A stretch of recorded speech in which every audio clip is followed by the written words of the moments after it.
जर्रे हैं चट्टान बना दे या अल्लाह, जर्रे हैं चट्टान बना दे या अल्लाह, जहां हिंदू मुस्लिम एक ही थाली में खाए, ऐसा हिंदुस्तान बना दे या अल्लाह। प्यारे दोस्तों, अस्सलाम वालेकुम। आप देख रहे हैं इरफानी वर्ल्ड यूट्यूब चैनल और मैं हूं मोहम्मद इरफान, झारखंड। आज हम बात करने वाले हैं गुस्ताखे रसूल नुपुर शर्मा की। आज हम बात कर रहे हैं भारत के सबसे बड़े कोर्ट ऑनरेबल माननीय सर्वोच्च न्यायालय की, यानी सुप्रीम कोर्ट की। दोस्तों, आखिर आज गुस्ताखे रसूल को माननीय सुप्रीम कोर्ट ने वो तमाचा मारा है कि जिसकी गूंजे आज सभी भड़काऊ बयानवीरों के कानों में गूंज रहा है। गुस्ताखे रसूल नुपुर शर्मा के कनफट्टी में आज माननीय अदालत ने जो तमाचा मारा है, वो आज आप लोगों को जानना पड़ेगा, जानना भी चाहिए कि अभी देश में अदालत जिंदा है, अभी देश में कानून जिंदा है, अभी देश में सुप्रीम कोर्ट जिंदा है। प्यारे दोस्तों, आपको बता दें कि गुस्ताखे रसूल नुपुर शर्मा आज माननीय सुप्रीम कोर्ट में एक याचिका दायर की थी। कौन सा याचिका था?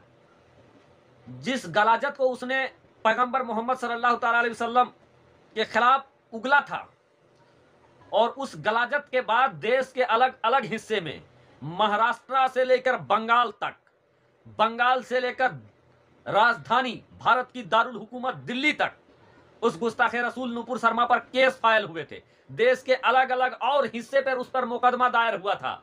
अब इसी मुकदमा से बचने के लिए गुस्ताखे रसूल नुपुर शर्मा माननीय सुप्रीम कोर्ट गई थी, याचिका डाली थी, लेकिन आज कह लीजिए सुप्रीम कोर्ट ने तमाचा मार के उसको भगाने का काम किया है।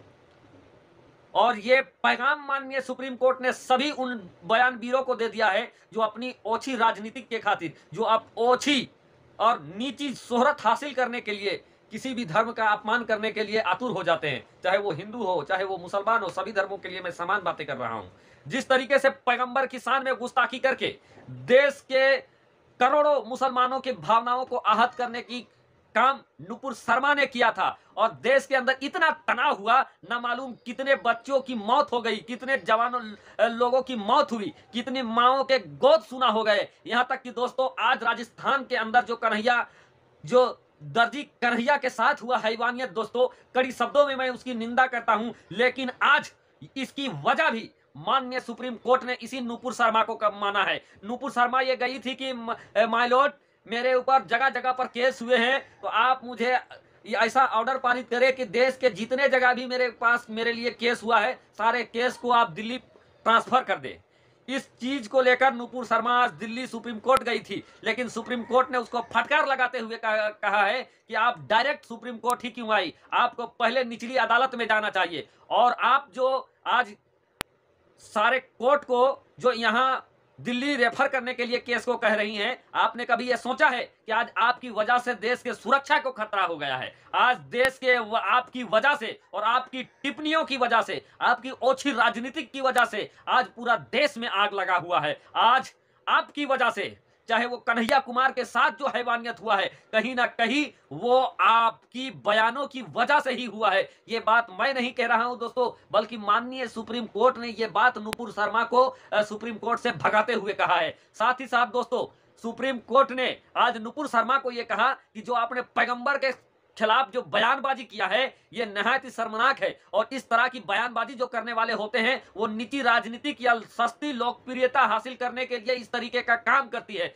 यकीनन दोस्तों, जो मैं बातें कह रहा हूं, यकीनन ये अदालत ने आज, सुप्रीम कोर्ट ने आज नुपुर शर्मा को कहा है। साथ ही साथ नुपुर शर्मा को फटकार लगाते हुए भगाने का काम तो माननीय सुप्रीम कोर्ट ने किया ही किया है, साथ ही उससे यह बात सीधी तौर पर कह दिया है कि जिस तरीके से तूने गलाजत उगला था, आपने जिस तरीके से पैगंबर की शान में गुस्ताखी किया था, उसके लिए आपको पूरे देश से माफी मांगना चाहिए, बल्कि टीवी में आकर माफी मांगना चाहिए पूरे देश से कि मेरी गलाजत भरी जहन की वजह से पूरा देश का माहौल खराब हुआ, हिंदू मुस्लिम के बीच दूरियां पैदा हुई, कई लोगों ने अपने जान को गंवा दिया। इस सब का जिम्मेवार माननीय सुप्रीम कोर्ट ने नुपुर शर्मा को ठहराया है और उससे खुलेआम टीवी में आकर माफी मांगने को कहा है। साथ ही साथ दोस्तों, नुपुर शर्मा के जो वकील थे उन्होंने माननीय सुप्रीम कोर्ट को यह बताया कि नुपुर शर्मा को खतरा है।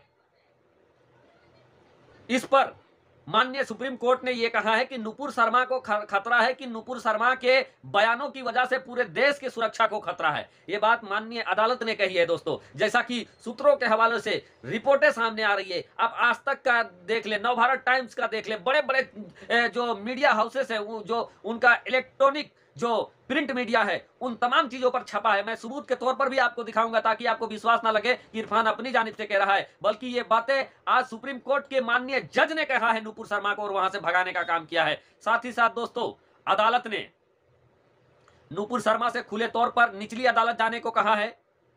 उसके बाद नुपुर शर्मा ने जो पैगंबर की शान में गुस्ताखी किया है उसको लेकर कड़ी टिप्पणी करते हुए कहा है कि ये आप जो काम कर रहे थे, ये हरकत कर रहे थे, आप सस्ती लोकप्रियता हासिल करने के लिए आप ये काम किया है। साथ ही साथ आपको टीवी में आकर पूरे देश से माफी मांगना चाहिए नुपुर शर्मा को। साथ ही साथ दोस्तों, दिल्ली पुलिस को भी माननीय सुप्रीम कोर्ट ने आज फटकार लगाई है और यकीनन दोस्तों उन्होंने कहा कि किसी के खिलाफ अगर एक रिपोर्ट दर्ज होता है तो आप उसको कहीं से भी गिरफ्तार कर लेते हैं, लेकिन नुपुर शर्मा ने इतना बड़ा कांड किया लेकिन इसको आपने गिरफ्तार नहीं किया है। इस पर आपका क्या कहना है? नुपुर शर्मा के ऊपर आपकी क्या कार्रवाई हुई है? इन तमाम चीजों को आज सुप्रीम कोर्ट ने कहा है। यकीनन दोस्तों, आज सुप्रीम कोर्ट ने जो एक्शन लिया है वो इस तरीके के जो ओछी राजनीति करने वाले लोग हैं उनके लिए बड़ी नसीहत है और मैं सलाम करता हूं सुप्रीम कोर्ट के इस जजमेंट का, जिन्होंने दूध का दूध और पानी का पानी करने का काम किया है, सही नसीहत दिया है। और इस चीज की जरूरत है, चाहे वो हिंदू हो या मुसलमान हो, किसी को भी किसी के देवी देवता के खिलाफ, प्रोफेट के खिलाफ बयानबाजी करने का अधिकार नहीं है, किसी को भी किसी धर्म का अपमान करने का अधिकार नहीं है, किसी धर्म के धार्मिक स्थल से छेड़छाड़ करने का अपमान नहीं है। मैं सैल्यूट करता हूं आज सुप्रीम कोर्ट के इस जजमेंट को और अपने सभी श्रोताओं को यह कहना चाहता हूं, चाहे देश में सरकार किसी की भी हो, लेकिन अभी सुप्रीम कोर्ट जिंदा है और जब तक सुप्रीम कोर्ट जिंदा है, यकीनन इंसानी तौर पर किसी से थोड़ी मोड़ी गलती हो सकती है, लेकिन सुप्रीम कोर्ट अभी जिंदा है और सुप्रीम कोर्ट में जरूर आपको न्याय मिलेगा। अदालतें अभी जिंदा है और जो हमारे संविधान ने एक के बाद एक अदालतें दी है वो यही है कि एवरी मैन मेक्स मिस्टेक। किसी से गलती भी अगर हो जाए तो आप ऊपर की अदालत में जा सकते हैं, अदालतें बगैर भेदभाव किए आपके साथ इंसाफ करेगी। मैं फिर इसी के साथ कि सुप्रीम कोर्ट ने आज गुस्ताखे रसूल को सबक सिखाकर भगाया है सुप्रीम कोर्ट से, इसी के साथ मैं अपने इस वक्तव्य को, इस वीडियो को यहीं समाप्त करता हूं। आप लोग शांत रहें। सभी धर्म के, मुस्लिम, हिंदू सभी भाइयों से मैं ये रिक्वेस्ट करना चाहूंगा कि आज कन्हैया कुमार के साथ जो हैवानियत, बर्बरियत हुआ उसकी मैं कोटि कोटि निंदा करता हूं, लेकिन इसकी वजह से अब कुछ लोग आपको भड़का कर सड़कों पर लाने का काम कर रहे हैं, तो इससे बाज आएं और शांत रखें, संयम रखें और ये वतन अजीज भारत को आप तोड़े फोड़े नहीं बल्कि हिंदू मुस्लिम एकता को बनाए रखें। शुक्रिया, आदाब।